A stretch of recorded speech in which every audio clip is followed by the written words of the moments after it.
Hello, I'm back. One more quick preview because somebody brought it up, and I forgot we actually did talk about doing like elemental arrows back in the day. So while we're gonna be doing the arrow and bow fixing, let's also, did I equip it? Yeah, I did. Alright, let's do this. So, got our regular arrows. They do just regular arrow things. That's what they do. Alright, now I got fire arrows. It sets things on fire, it will set things on fire right now. I just have the element applied to the arrow itself. And then we can have ice arrows, so boom. So shock arrows.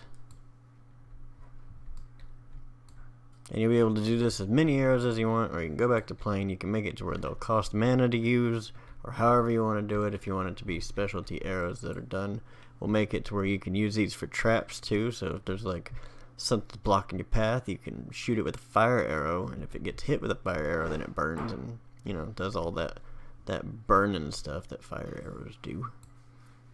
We'll also set it up to where, you know, different effects are applied to enemies if they get hit by certain arrows. So we'll be able to, as many different arrow types as you want, you'll be able to do, and that's what we're gonna do. So that's what we'll do. Alright. But not tonight, it'll be like tomorrow. But we'll do that soon, so I'll see you soon. Bye.